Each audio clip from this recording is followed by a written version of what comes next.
اس کا رنگ کبھی سرخی مائل گندمی رہا ہوگا مگر اس وقت کورے لٹھے کی طرح سفید ہو رہا تھا۔ اس کی سیٹ کے گرد خون کا ایک چھوٹا سا تالاب تھا اور خون بہہ بہہ کر میرے پیروں کی طرف آ رہا تھا۔ ارے یہ تو بہت بری طرح گھائل ہے، تم اسے اٹھا کر کٹیا میں لے آؤ۔ میں تو خود بھی گھائل ہوں بابا، میرے پیروں میں بھی گولیاں لگی ہیں، بس کسی نہ کسی طرح یہاں تک پہنچ گیا ہوں۔ بوڑھے نے ایک مرتبہ پھر الجھے ہوئے انداز سے مجھے دیکھا، پھر کٹیا کی طرف منہ کر کے بلند آواز میں بولا، کانتا بیٹی ذرا پانی گرم کر لے اور بستر بچھا دے۔ پھر اس نے لالٹین زمین پر رکھی اور منگل کی بغلوں میں ہاتھ دے کر اسے باہر کی طرف کھینچا۔ اچانک میری آنکھوں نے ایک حیرت ناک منظر دیکھا۔ اس دبلے پتلے بوڑھے نے بھاری بھر کا منگل کو کسی بچے کی طرح ہاتھوں پر اٹھا لیا اور کٹیا کی جانب بڑھ گیا۔ اس کی چال میں ذرا بھی لڑکھڑاہٹ نہیں تھی۔ میں حیرت سے اسے دیکھتا رہ گیا۔ وہ منگل کو لے کر کٹیا میں غائب ہوا۔ چند منٹ بعد وہ پھر برآمد ہوا، زمین سے لالٹین اٹھائی اور میرے پاس پہنچ کر بولا، کیا تم بھی گھائل ہو؟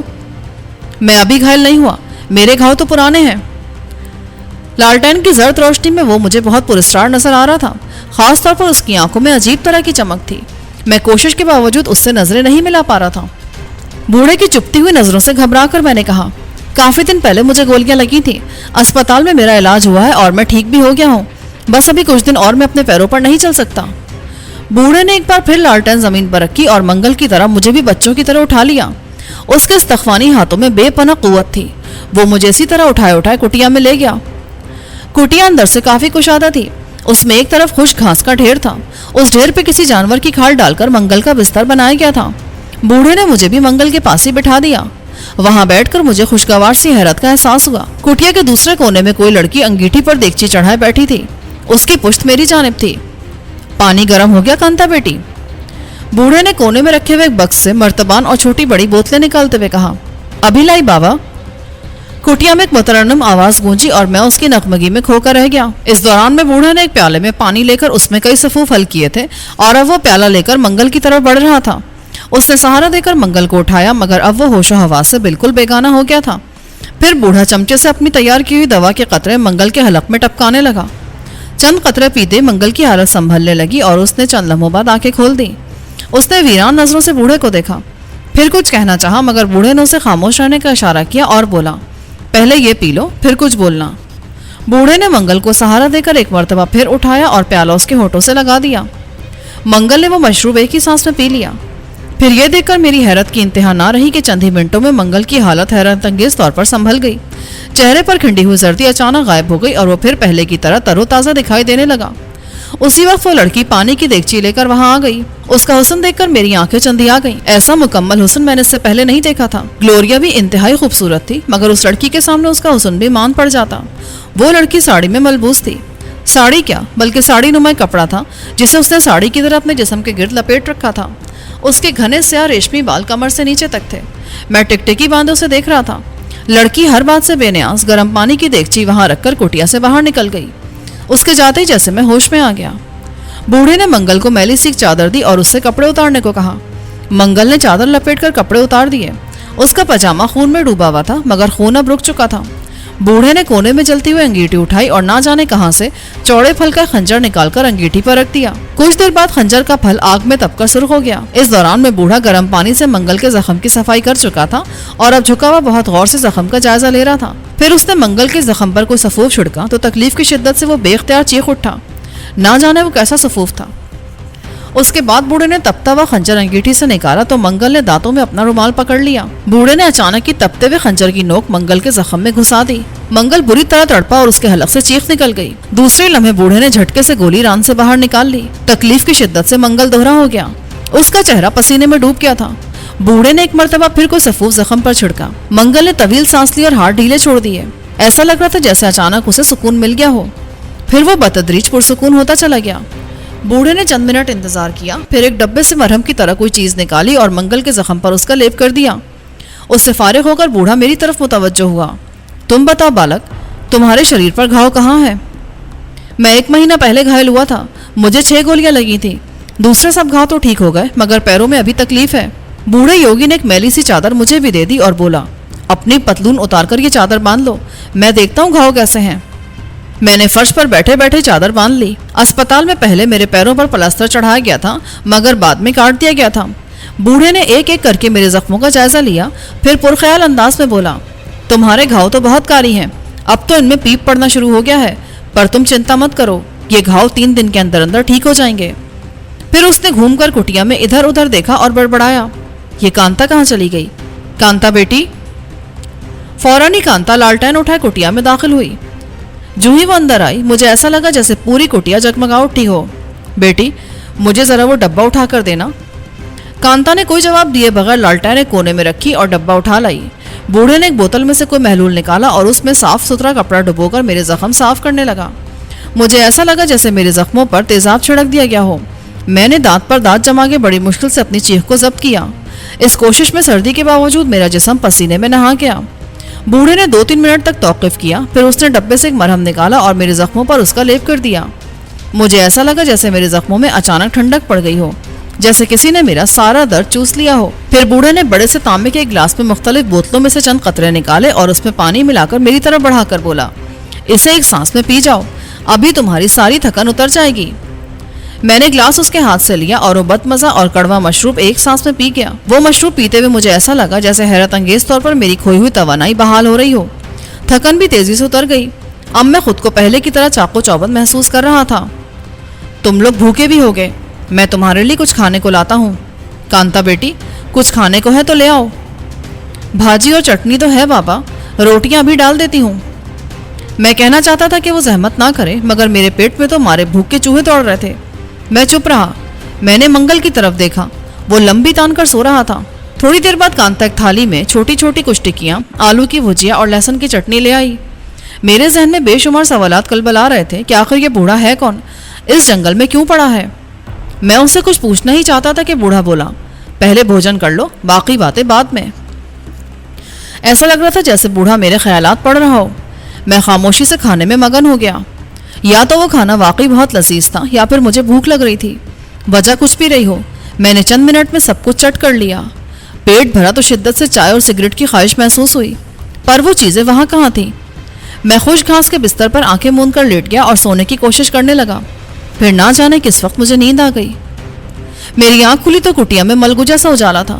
میں نے گھوم کر منگل کی طرف دیکھا، وہ دیوار سے ٹیک لگائے کچھ کھانے میں مصروف تھا۔ اس وقت نہ کٹیا میں کانتا تھی اور نہ ہی وہ پراسرار بوڑھا۔ تم تو خوب سوئے، جانتے اس وقت کیا بچا ہے؟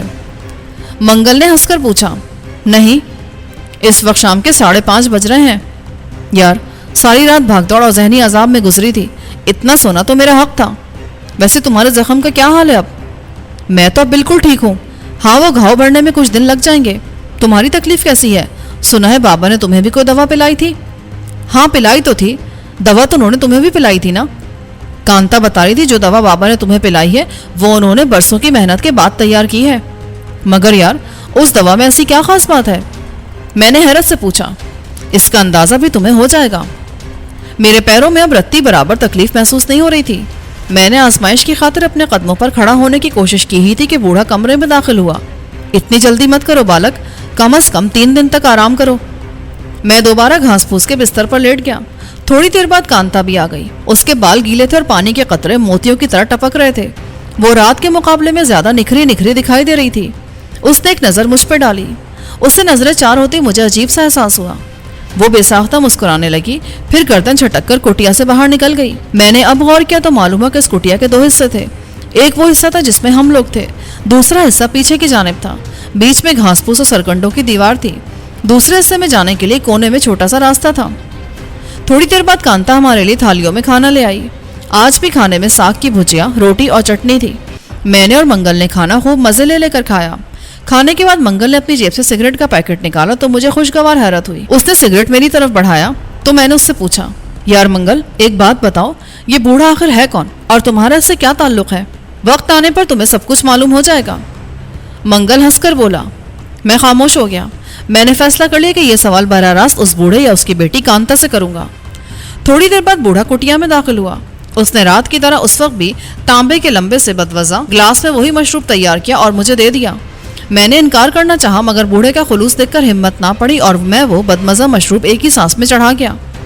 وہ پی کر مجھے ایسا لگا جیسے میری طاقت میں کئی گنا اضافہ ہو گیا ہو۔ اس مشروب کی خاص بات یہ تھی کہ اس کے پینے کے تھوڑی دیر بعد نیند کے جھونکے آنے لگتے تھے۔ کل رات بھی یہی ہوا تھا۔ کھانا کھاتے میں بے سود ہو گیا تھا، آج بھی اسے پیتے ہی میں گہری نیند سو گیا۔ میری آنکھ کھلی تو کٹیا میں تاریکی تھی، مگر چڑیوں کی چہچہاہٹ سے اندازہ ہو رہا تھا کہ صبح ہو چکی ہے۔ منگل گہری نیند سو رہا تھا، ہم دونوں کے علاوہ اس وقت کٹیا میں کوئی اور موجود نہیں تھا۔ میں تھوڑی دیر یوں ہی خالی الذہنی کے عالم میں پڑا رہا، پھر لیٹے ہی لیٹے مختلف ورزشیں کرنے لگا۔ میں نے تیزی سے ہوا میں پاؤں چلائے تو یہ جان کر مجھے خوشی ہوئی کہ میرے پیروں میں اب بالکل تکلیف نہیں تھی۔ میں نے سوچا اٹھ کر کھڑا ہو جاؤں، مگر بوڑھے کی ہدایت مجھے یاد آ گئی۔ آج تو دوسرا ہی دن شروع ہوا تھا۔ اچانک مجھے گلوریا کا خیال آیا۔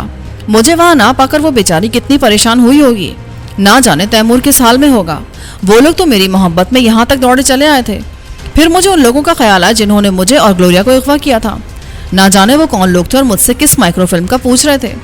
پھر درمیان میں منگل اور مرلی ٹپک پڑے، اوپر سے ان کے دشمن بھی آ گئے۔ مجھے منگل کے ساتھیوں پر بھی حیرت تھی، انہوں نے مڑ کر اس کی خبر بھی نہ لی۔ ان لوگوں کو بھی یقیناً اس بوڑھے کی کٹیا کا علم ہوگا اور وہ لوگ اس بوڑھے کو جانتے بھی ہوں گے۔ پھر ابھی تک ان میں سے کوئی بھی یہاں تک کیوں نہیں آیا؟ کیا منگل اور مرلی ان کے لیے اتنے ہی غیر اہم تھے؟ میں سوچتا رہا اور الجھتا رہا۔ کٹیا میں آہٹ ہوئی تو میں نے سر گھما کر دیکھا، بوڑھا کٹیا میں داخل ہو رہا تھا۔ میں نے اس سے کہا، میں یہاں پڑے پڑے بیزار ہو گیا ہوں، مجھے کچھ دیر کے لیے باہر لے چلو۔ بوڑھا میرے قریب آیا، سر سے پاؤں تک میرا جائزہ لے کر بولا، جیون بھر میں پہلی بار میرا اندازہ غلط ہوا ہے۔ میرا خیال تھا تمہیں ٹھیک ہونے میں کم سے کم 3 دن لگیں گے، مگر تم تو ایک ہی دن میں بالکل ٹھیک ہو گئے۔ چلو آؤ میرے ساتھ۔ بوڑھے نے کہا تو میں پھرتی سے اٹھ بیٹھا، ڈرتے ڈرتے پیر زمین پر رکھے اور اپنے جسم کا بوجھ آہستہ آہستہ ان پر ڈالتا ہوا اٹھ کھڑا ہوا۔ میں چند لمحے کھڑا رہا، پھر آہستہ آہستہ قدم اٹھاتا باہر نکل آیا۔ اپنے پیروں پہ چل کر اس وقت مجھے اتنی خوشی ہوئی کہ میری آنکھوں سے آنسو بہنے لگے۔ کوٹیا سے باہر کا منظر بڑا سہانا تھا، جنگل میں دور دور تک چڑیوں کی چہکار سنائی دے رہی تھی، ٹھنڈی ٹھنڈی ہوائیں چل رہی تھیں، مگر حیرت انگیز طور پر مجھے سردی کا احساس نہیں ہو رہا تھا۔ میں نے 2-4 گہرے سانس لیے اور بوڑھے سے بولا، میں جاگنگ کرنا چاہتا ہوں۔ اس نے کچھ نہ سمجھنے والے انداز میں میری طرف دیکھا تو میں جلدی سے بولا، میرا مطلب ہے میں دوڑنا چاہتا ہوں۔ دھیرج سے کام لو بالک، تم ابھی دوڑنے کے قابل نہیں ہو۔ میں خاموشی سے ایک پتھر پر بیٹھ گیا، بوڑھا بھی میرے ساتھ بیٹھ گیا۔ میں نے یہ موقع غنیمت جانا اور اس سے پوچھا، بابا اگر برا نہ مانو تو ایک بات پوچھوں؟ اس نے مسکراتے ہوئے اس بات میں سر ہلا دیا، تم کون ہو بابا اور اس ویرانے میں کیوں پڑے ہو؟ بوڑھے کے چہرے پر مسکراہٹ نمودار ہوئی اور وہ پرخیال انداز میں بولا، میں کبھی ڈاکو تھا، مگر برس گزرے میں نے پاپ کے کام چھوڑ دیے۔ مگر اس کے لیے اس جنگل میں رہنے کی کیا ضرورت تھی؟ تمہاری عمر تو گزر گئی بابا، تمہیں کم از کم اپنی بیٹی کا خیال کرنا چاہیے۔ یہاں رہ کر تو وہ جاہل رہ گئی ہوگی، کیا اسے بھی ساری زندگی اس ویرانے میں رکھو گے؟ وہ مسکرا کر بولا، کانتا میری بیٹی نہیں بلکہ میرے ایک دوست کی بیٹی ہے، اس کی وجہ سے میں اس جنگل میں پڑا ہوں۔ شہروں میں اس کے انگنت دشمن ہیں، جب تک وہ 21 سال کی نہیں ہو جاتی اس کی جان خطرے میں ہے۔ یہی سوچ کر میں اس جنگل میں آ گیا۔ رہا سوال اس کے جاہل رہنے کا تو ایسی کوئی بات نہیں، یہاں آنے سے پہلے اس نے کالج میں داخلہ لیا تھا، اس وقت اس کی عمر 15 سال رہی ہوگی، اب تو سال سوا سال رہ گیا ہے، پھر کانتا 21 کی ہو جائے گی اور باپ کی سب دولت و جائیداد اسے مل جائے گی۔ اب تم پوچھو گے کہ کانتا کے باپ سے میری دوستی کیسے ہوئی، تو یہ ایک لمبی داستان ہے جو میں پھر کسی وقت سناؤں گا۔ مگر بابا اس جنگل میں وقت کیسے گزرتا ہوگا، کھاتے کہاں سے ہوگے؟ جگو میرا بہت پرانا ساتھی ہے، اس وقت میں سردار تھا، یہ کوئی 20 برس پرانی بات ہے، پھر کئی برس تک وہ میرے ساتھ ڈاکے ڈالتا رہا۔ آدمی جیدار اور زبان کا دھنی ہے، کسی کو ایک دفعہ دوست کہتے تو پھر مرتے دم تک اسے نبھانا بھی جانتا ہے۔ جب میں نے سرداری چھوڑی تو گروہ کے دوسرے ساتھیوں نے جگو کو سردار بنا لیا۔ نہ جانے کیوں میرا دل اس دنیا سے اچاٹ ہو گیا تھا، میں نے سب کچھ تیاگ دیا۔ پھر جب میرے یار کا دیہانت ہوا تو وہ کانتا کو میرے حوالے کر گیا، میں اسے لے کر اس ویرانے میں آ گیا۔ یہاں آ کر مجھے جگو کی ضرورت پڑی، ایسے وقت میں وہی میرے کام آ سکتا تھا۔ اب مہینے 15 دن میں جگو ہی مجھے کھانے پینے کا سامان دے جاتا ہے۔ میں نے برسوں اسی طرح کے لوگوں پر سرداری کی ہے، مجھ سے زیادہ انہیں کون سمجھتا ہوگا۔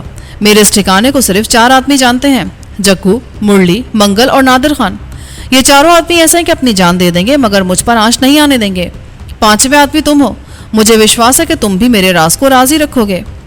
میں 5واں آدمی نہیں ہوں بابا، 4تھا ہی ہوں، مرلی تو اب رہا نہیں، اور تمہیں یہ وشواس کیوں ہے کہ میں تمہارے راز کو راز رکھوں گا؟ میں نے بھات بھات کا آدمی دیکھا ہے، میں بس شکل دیکھ کر ہی بتا سکتا ہوں کہ کون کیسا ہے۔ اگر ایسا نہ ہوتا تو تم شاید اب تک زندہ نہ ہوتے۔ تم نے یہ تو بتایا نہیں کہ سارا دن اس جنگل میں کرتے کیا رہتے ہو تم؟ میں یوگا میں مہارت رکھتا ہوں، پانی میں 2-2 گھنٹے تک غوطہ لگاتا ہوں، جڑی بوٹیاں ڈھونڈ کر ان سے دوائیاں بناتا ہوں۔ نشانہ تو میرا پہلے بھی بہت اچھا تھا، اب اور بھی اچھا ہو گیا، اڑتے ہوئے پرندے کو نشانہ بنا سکتا ہوں، خالی ہاتھ سے کم از کم 10 آدمیوں سے لڑ سکتا ہوں۔ اس کی بات سن کر مجھے بے اختیار ہنسی آئی مگر میں ضبط کر گیا۔ وہ دھان پان سے بوڑھا نہ جانے کس خیالی دنیا میں رہ رہا تھا. اگر میں پوری قوت سے اس کے ایک ہاتھ رسید کر دیتا تو وہ دوبارہ اٹھنے کے قابل نہ رہتا. تمہارا یہ وچار ٹھیک نہیں ہے بالک. تم یہی سمجھ رہے ہو نا کہ یہ بوڑھا سٹھیا گیا ہے, ایک ہاتھ پڑ جائے تو دوبارہ اٹھنے کے قابل نہیں رہے گا. میں بری طرح چونک اٹھا. تو کیا وہ بوڑھا سوچ پڑنے پر بھی قادر تھا؟ اس دوران پہلی دفعہ مجھے اس سے خوف محسوس ہوا. پھر اچانک مجھے یاد آیا کہ اس نے مجھے اور منگل کو کس آسانی سے اٹھا لیا تھا. میں نے جلدی سے اس کے آگے دونوں ہاتھ جوڑ دیا اور خجالت آمیز لہجے میں بولا, مجھے معاف کر دو بابا, میں بہت... بس تو بہت مہان ہے بیٹا, میرے آگے ہاتھ مت جوڑ.